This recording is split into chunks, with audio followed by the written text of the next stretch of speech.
সরকারি চাকরিতে কোটা সংস্কারের মূল দাবি পূরণ হওয়ার সব কর্মসূচি প্রত্যাহারের ঘোষণা দিয়েছে বৈষম্য বিরোধী ছাত্র আন্দোলনের সমন্বয়ক নাহিদ ইসলাম।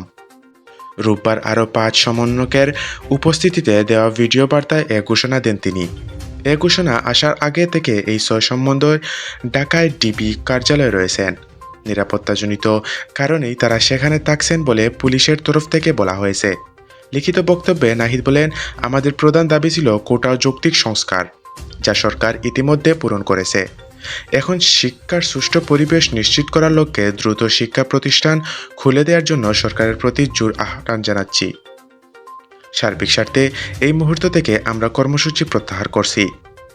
সরকারি চাকরিতে কোটা নিয়ে আন্দোলন নেতৃত্ব দেওয়া বৈষম্য বিরোধী ছাত্র আন্দোলনের এই 6 সমন্বয় ডিবি হেফাজতে রয়েছে। নিরাপত্তার স্বার্থে তাদের শুক্রবার ডিবি হেফাজতে রাখার কথা বলছেন স্বরাষ্ট্রমন্ত্রী আসাদুজ্জামান খান কামাল।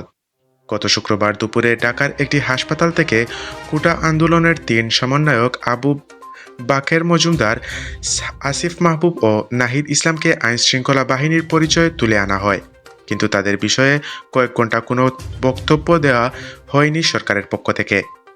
সেদিন সন্ধ্যার পর ঢাকা মহানগর গোয়েন্দা পুলিশের অতিরিক্ত কমিশনার হারুন রশিদ সাংবাদিকদের বলেন, নিরাপত্তার স্বার্থে ও জিজ্ঞাসাবাদের জন্য তাদের হেফাজতে নিয়েছে ডিবি।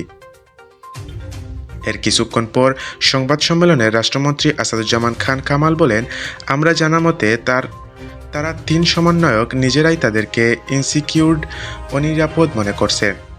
তারা মনে করছেন তাদেরকে যারা বুদ্ধি পরামর্শ দিচ্ছে তাদেরকে কেউ কেউ গ্রেড করছে। সেজন্য আমরা মনে করি তাদের সিকিউরিটির জন্য তাদের জিজ্ঞাসাবাদ করা দরকার, যে কারা তাদের থ্রেট দিচ্ছে, কারা তাদের হুমকাচ্ছে। সেটা জানার জন্যই তাদের ডেকে নেওয়া হয়েছে। জিজ্ঞাসাবাদ শেষে আমরা নেক্সট ব্যবস্থা নেব। এ নিয়ে আলোচনা সমালোচনার মধ্যে শনিবার সন্ধ্যায় আরও 2 সমন্বয়ক সারজিদ আলম ও হাসনাত আবদুল্লাহকে হেফাজতে নেওয়া হয়।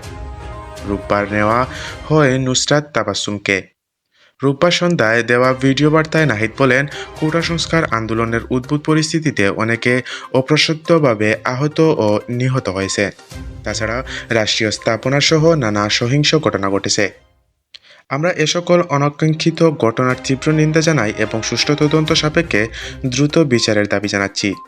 ভিডিও বার্তায় দেওয়ার সময় নাহিদের সঙ্গে আন্দোলনের অন্য সমন্বয়কদের মধ্যে সারজিদ আলম, আসিফুল মাহমুদ, হাসনাত আবদুল্লাহ, আবু বাকের মজুমদার ও নুসরাত তাবাসসুমকে দেখা যায়।